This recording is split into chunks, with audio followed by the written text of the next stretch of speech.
ಬೆಳಗ್ಗೆ ಒಂದು 9:30 ಆಗಿರಬೇಕು. ಏಕಾಏಕಿ ಸುದ್ದಿ ಬಂತು, ಬಾರಾಮತಿಯಲ್ಲಿ ವಿಮಾನ ಅಪಘಾತ, ಮಹಾರಾಷ್ಟ್ರದ ಬಾರಾಮತಿಯಲ್ಲಿ ವಿಮಾನ ಅಪಘಾತ ಅಂತ. ನಾವು ಯಾವುದೋ ಪ್ಲೇನ್ ಕ್ರ್ಯಾಶ್ ಆಗಿದೆ, ಪ್ರೈವೇಟ್ ಜೆಟ್ಟು ಅಂದರು. ಆಮೇಲೆ ನೋಡಿದ್ರೆ ಆ ವಿಮಾನದಲ್ಲಿ ಮಹಾರಾಷ್ಟ್ರದ ಉಪಮುಖ್ಯಮಂತ್ರಿ ಅಜಿತ್ ಪವಾರ್ ಇದ್ದರು ಅಂತ ಸುದ್ದಿ ಬಂತು.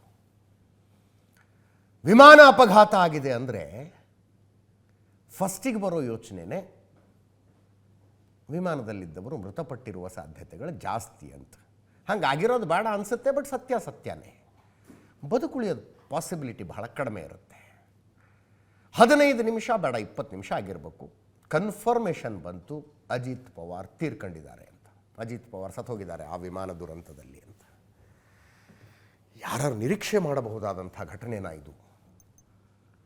ಮಹಾರಾಷ್ಟ್ರ ರಾಜಕಾರಣ ಕರ್ನಾಟಕದ ಜನರಿಗೂ ಕುತೂಹಲ, ಅದ್ರ ಬಗ್ಗೆ ನಾವು ಅಪ್ಡೇಟ್ ಮಾಡ್ತಾ ಇರ್ತೀವಿ. ಯಾವಾಗಲೂ ಹೆಲ್ಮ್ ಆಫ್ ಅಫೇರ್ಸ್ನಲ್ಲಿ ಅಜಿತ್ ಪವಾರ್ ಇರ್ತಿದ್ರು. ಅವ್ರನ್ನ ಬಿಟ್ಟು ಮಹಾರಾಷ್ಟ್ರದ ರಾಜಕಾರಣ ಡಿಸ್ಕಸ್ ಮಾಡೋದಕ್ಕಾಗೋದಿಲ್ಲ. ಮೊನ್ನೆ ಸ್ಥಳೀಯ ಸಂಸ್ಥೆಗಳ 29 ಕಾರ್ಪೊರೇಷನ್ಗಳ ಎಲೆಕ್ಷನ್ ರಿಸಲ್ಟ್ ದಿವಸ ಎಷ್ಟು ಮಾತಾಡಿಲ್ಲ ನಾವು ಅಜಿತ್ ಪವಾರ್ ಬಗ್ಗೆ. ಆ ಅಜಿತ್ ಪವಾರ್ ಇವತ್ತಿಲ್ಲ. ಸಾವು ಯಾವಾಗ ಯಾರ್ಯಾರಿಗೆ ಹೆಂಗೆ ಬರುತ್ತೆ ಹೇಳೋದಕ್ಕೆ ಬರೋದಿಲ್ಲ ನೋಡಿ. ಉಳಿದಿದ್ದೇನೇ ಇರಲಿ, ಭ್ರಷ್ಟಾಚಾರದ ಆರೋಪಗಳಿದ್ವು, ರಾಜಕೀಯ ವಿರೋಧಿಗಳ ಅನೇಕ ಆರೋಪಗಳನ್ನು ಮಾಡ್ತಾ ಇದ್ರು. ಹಾರ್ಡ್ ಕೋರ್ ಪಾಲಿಟಿಷಿಯನ್ ಅವರಿಗೆ ಸೈದ್ಧಾಂತಿಕವಾದ ಬೆಂಟ್ ಆಫ್ ಮೈಂಡ್ ಇರಲಿಲ್ಲ. ನೀವು ಅವ್ರನ್ನ ನಿಲ್ಲಿಸ್ಕೊಂಡು ನೀವು ಜಾತ್ಯತೀತರ, ಕೋಮುವಾದಿಯ, ಸಮಾಜವಾದಿಯ, ಪ್ರಗತಿಪರ ಅಂದರೆ ಅದೆಲ್ಲ ಗೊತ್ತಾಗೋದಿಲ್ಲ ನಮಗೆ ಅಂತಿದ್ರು. ಅವರೇನು ರಾಜಕಾರಣ ಮಾಡಬೇಕು, 24/7 ರಾಜಕಾರಣ ಮಾಡಬೇಕು, ಅಧಿಕಾರದಲ್ಲಿ ಇರಬೇಕಪ್ಪ. ಅದರ ಜೊತೆಗೆ ಜನರಿಗೆ ಏನು ಒಳ್ಳೆಯದು ಮಾಡಬೇಕು ಅನ್ನೋದರ ಬಗ್ಗೆ ಅವರಿಗೊಂದು ಸ್ಪಷ್ಟತೆ ಇತ್ತು. ಈ ಕೋಆಪರೇಟಿವ್ ರಾಜಕಾರಣದಿಂದ ಬಂದಂಥವ್ರು 15-16 ವರ್ಷ ಕೋಆಪರೇಟಿವ್ ರಾಜಕಾರಣ ಮಾಡಿ ನಂತರ MP ಆಗಿ ಮತ್ತೆ MLA ಆಗಿ ಮಿನಿಸ್ಟರ್ ಆಗಿ 6 ಸಲ DCM ಆಗಿ ಮಹಾರಾಷ್ಟ್ರದಲ್ಲಿ ಪ್ರಮಾಣವಚನ ಸ್ವೀಕರಿಸಿದ ರೆಕಾರ್ಡ್ ಅವರದ್ದು. ಅಂಥ ಮನುಷ್ಯ ಕ್ಷಣಾರ್ಧದಲ್ಲಿ ಬೆಂದು ಹೋಗ್ಬಿಟ್ರು ನೋಡಿ. ಹೆಂಗೆ ಅಂದರೆ ಅಜಿತ್ ಪವಾರ್ರ ಶವ ಗುರುತಿಸುವುದು ಹೇಗೆ? ನೀವು ಆ CCTV ಫುಟೇಜಲ್ಲಿ ರೆಕಾರ್ಡ್ ಆಗಿದೆ. ಫ್ಲೈಟ್ ಕ್ರ್ಯಾಶ್ ಅಂದರೆ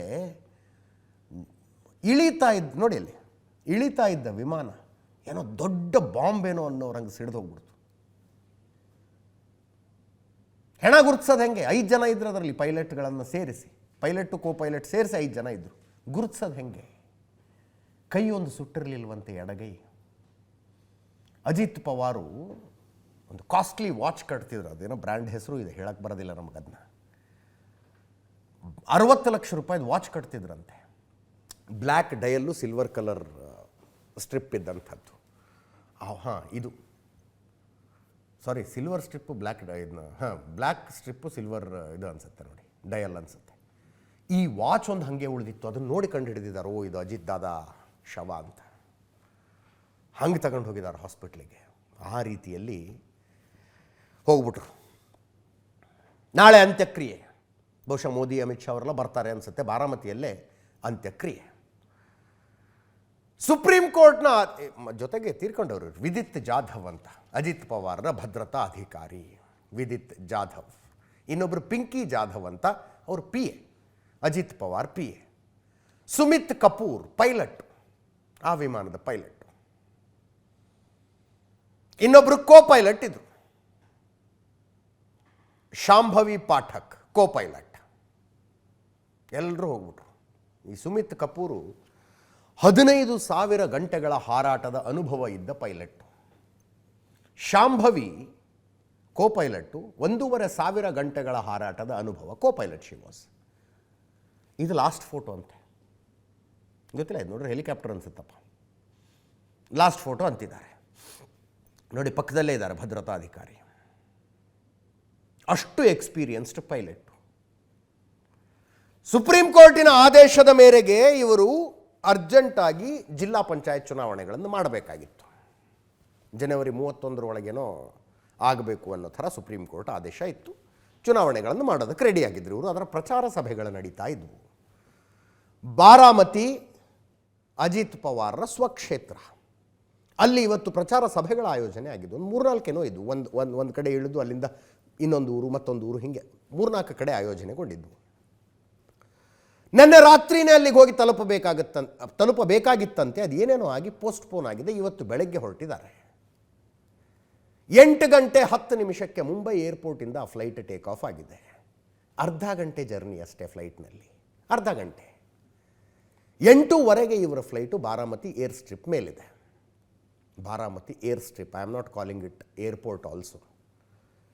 ಆ ಏರ್ ಸ್ಟ್ರಿಪ್ಪನ್ನು ಕಟ್ಟಿಸಿದ್ದೇ ಪವಾರ್ ಕುಟುಂಬ. Pawar is equal to power ಅನ್ನೋಂಗೆ ಅದು. ಇದು ಒಂಥರ ಖಾಸಗಿ ಬಳಕೆಗಾಗಿ ಕಟ್ಟಿಕೊಂಡಿದ್ದಂಥ ಏರ್ ಸ್ಟ್ರಿಪ್ ಇದ್ದಂಗಿತ್ತದು. ಅಲ್ಲಿ ಒಂದು ಫ್ಲೈಯಿಂಗ್ ಸ್ಕೂಲ್ ನಡೀತಾ ಇತ್ತು, ಬೇಸಿಕ್ ಫ್ಲೈಯಿಂಗ್ ಸ್ಕೂಲು. 5,500 ಅಡಿಗಳ ರನ್ವೇ ಇದೆಯಂತ ಅದಕ್ಕೆ. ಅಲ್ಲೊಂದು ಏರ್ ಟ್ರಾಫಿಕ್ ಕಂಟ್ರೋಲ್ ಇದೆ, ATC ಅಂತ ಕರಿತೀವಿ. ಈ ಫ್ಲೈಯಿಂಗ್ ಸ್ಕೂಲ್ನ ಇನ್ಸ್ಟ್ರಕ್ಟರೇ ವಿಮಾನಗಳ ಬರ್ತವೆ ಹೋಗ್ತವೆ ಅನ್ನುವಾಗ ಬಂದು ATCಯಲ್ಲಿ ಕೂತ್ಕೊಂಡು ಪೈಲಟ್ಗಳಿಗೆ ಗೈಡ್ ಮಾಡ್ತಾ ಇದ್ದವರು. ಅದನ್ನು ಹೊರತುಪಡಿಸಿದರೆ ವಿಶೇಷವಾದ ಉಪಕರಣಗಳು, ಟೆಕ್ನಾಲಜಿ ಯಾವುದೂ ಅಲ್ಲಿ ಇರಲಿಲ್ಲ. ಪೈಲಟ್ಗಳು ಸ್ವಂತ ಕೌಶಲ್ಯ, ಪ್ಯೂರ್ ಸ್ಕಿಲ್ ಮೇಲೆ ವಿಮಾನವನ್ನು ಲ್ಯಾಂಡ್ ಮಾಡಬೇಕು, ಟೇಕ್ ಆಫ್ ಮಾಡಬೇಕು, ಹಂಗಿದ್ದಂಥದ್ದು. ಅದೇನೋ ಒಂದು ಇನ್ಸ್ಟ್ರೂಮೆಂಟಲ್ ಲ್ಯಾಂಡಿಂಗ್ ಸಿಸ್ಟಮ್ ಅಂತ ಕರೀತಾರಂತೆ, ಅದಿರಲಿಲ್ಲ ಇಲ್ಲಿ. ಅದು ಇಲ್ಲ ಅಂದರೆ ಒಂದು ಏರ್ಪೋರ್ಟ್ನಲ್ಲೋ ಏರ್ ಸ್ಟ್ರಿಪ್ನಲ್ಲೋ ಅದಿಲ್ಲ ಅಂದರೆ ಪೈಲಟ್ ಪೂರ್ತಿಯಾಗಿ ತನ್ನ ಫ್ಲೈಯಿಂಗ್ ಸ್ಕಿಲ್ ಮೇಲೆ ಡಿಪೆಂಡ್ ಆಗಿರಬೇಕು. ಆವಾಗ ಕಂಡೀಷನ್ಸ್ ಬಹಳ ಅಪ್ಲೈ ಆಗುತ್ತೆ. ಏನು ಕಂಡೀಷನ್ಸು? ಕನಿಷ್ಠ 5 ಕಿಲೋಮೀಟರ್ ವಿಸಿಬಿಲಿಟಿ ಬೇಕಂತೆ. ಪೈಲಟ್ ಹಿಂಗೆ ನಿಂತ್ಕೊಂಡ್ರೆ 5 ಕಿಲೋಮೀಟರ್ ತನಕ ಕಾಣಿಸ್ತಿರ್ಬೇಕು ಆತನಿಗೆ. ಮಂಜು ಮೋಡ ಏನೂ ಇರಬಾರ್ದು. ಮೋಡಗಳು 1,000 ಮಿನಿಮಮ್ 1,000 ಅಡಿಗಿಂತ ಎತ್ತರದಲ್ಲಿರಬೇಕು. ಅಂದರೆ ಮಾತ್ರ ಅಲ್ಲಿ ಲ್ಯಾಂಡ್ ಮಾಡಬಹುದು, ಅಂದರೆ ಮಾತ್ರ ಅಲ್ಲಿಂದ ಟೇಕ್ ಆಫ್ ಮಾಡಬಹುದು. ಸಾಮಾನ್ಯವಾಗಿ ಹಿಂಗೆ ಶಾರ್ಟ್ ಫ್ಲೈಟ್ಗಳಿದ್ದಾಗ ಹೊರಡೋದಕ್ಕಿಂತ ಮುಂಚೆನೇ ಆ ಏರ್ಪೋರ್ಟನ್ನು ಅಥವಾ ಏರ್ ಸ್ಟ್ರಿಪ್ಪನ್ನು ಕಾಂಟ್ಯಾಕ್ಟ್ ಮಾಡಿ ವೆದರ್ ಹೆಂಗಿದೆ ಅಂತ ಕೇಳಿಕೊಳ್ತಾರೆ ಇವರು. ಸಂಜೆ ನಮ್ಮ ವಿಂಗ್ ಕಮಾಂಡರ್ ಸುದರ್ಶನ್ ಹೇಳಿದ್ದಕ್ಕೆ ಇಷ್ಟು ನಾನು ಅಥೆಂಟಿಕ್ ಆಗಿ ಹೇಳೋದಕ್ಕೆ ಸಾಧ್ಯ ಆಗ್ತಿದೆ. ಅದರ್ವೈಸ್ ನಮಗೆಲ್ಲ ಹೆಂಗೆ ಗೊತ್ತಿರುತ್ತಿದ್ದು. ಉದಾಹರಣೆಗೆ ಮುಂಬೈಯಿಂದ ಬಾರಾಮತಿಗೆ ಹೋಗಬೇಕು ಅಂದರೆ ಮುಂಬೈ ಏರ್ಪೋರ್ಟ್ನಲ್ಲಿ ಇವರು ವಿಮಾನ ಹತ್ತಿ ಕೂತ್ಕೊಂಡಾಗಲೇ ಬಾರಾಮತಿನ ಕಾಂಟ್ಯಾಕ್ಟ್ ಮಾಡ್ತಾರೆ, ಹೆಂಗಿದೆ ವೆದರು ಅಂತ. ವೆದರ್ ಹೆಂಗಿದೆ? ಬಾರಾಮತಿ ಏರ್ಪೋರ್ಟ್ನಲ್ಲಿ ಅಕಸ್ಮಾತು ಇಲ್ಲ ವಿಸಿಬಿಲಿಟಿ ಸರಿ ಇಲ್ಲ ಅಂದರೆ ಇಲ್ಲಿಂದ ಟೇಕ್ ಆಫೇ ಮಾಡೋದಿಲ್ಲ ಇವರು. ಟೇಕ್ ಆಫ್ ಮಾಡೋದಕ್ಕೆ ಪರ್ಮಿಷನ್ನೇ ಇಲ್ಲ ಅಲ್ಲಿ ವಿಸಿಬಿಲಿಟಿ ಸರಿ ಇಲ್ಲ ಅಂದರೆ. ಅಥವಾ ಹವಾಮಾನ ಇಲಾಖೆಯ ಪ್ರಿಡಿಕ್ಷನ್ನು ವಿಸಿಬಿಲಿಟಿ ಈಗ ಸರಿ ಇಲ್ಲ, ಇನ್ನು ನಿಧಾನಕ್ಕೆ ಚೆನ್ನಾಗಾಗ್ತಾ ಹೋಗುತ್ತೆ ಅನ್ನುವ ಪ್ರಿಡಿಕ್ಷನ್ ಇದ್ದರೆ ಪಳಗಿದ ಪೈಲಟ್ಗಳಿಗೆ ಟೇಕ್ ಆಫ್ ಮಾಡೋದಕ್ಕೆ ಅನುಮತಿ ಕೊಡ್ತಾರೆ. ನೀವು ಬನ್ನಿ, ಇಲ್ಲಿಗೆ ಬಂದು ರೀಚ್ ಆಗುವಷ್ಟೊತ್ತಿಗೆ ವೆದರ್ ಸರಿ ಹೋಗಿರುತ್ತೆ ಅಂತ ಹವಾಮಾನ ಇಲಾಖೆಯ ಪ್ರಿಡಿಕ್ಷನ್ ಮೇಲೆ ಹೋಗುವಂಥದ್ದು. ಇಲ್ಲೇನೇನಾಗಿತ್ತೋ ಇನ್ನೂ ಮಾಹಿತಿ ಇಲ್ಲ. 8 ಗಂಟೆ 10 ನಿಮಿಷಕ್ಕೆ ಟೇಕ್ ಆಫ್ ಆಗಿದೆ. 8 ಗಂಟೆ 10 ನಿಮಿಷಕ್ಕೆ ಟೇಕ್ ಆಫ್ ಆಗಿದೆ ವಿಮಾನ. 8:15 ಅಷ್ಟೊತ್ತಿಗೆ ಬಾರಾಮತಿ ಮೇಲೆ ರೌಂಡ್ ಆಗ್ತಿದ್ದಾರೆ ಇವರು. ಪೈಲಟ್ಟು ಸುಮಿತ್ ಪಾಠಕ್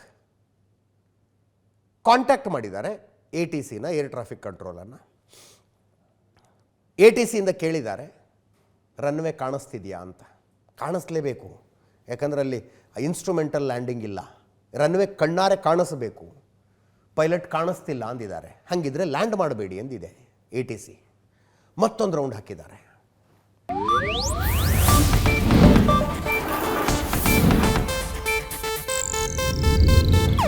ಇದು ಏಷ್ಯಾನೆಟ್ ನ್ಯೂಸ್ ನೆಟ್ವರ್ಕ್ ಪ್ರಸ್ತುತಿ.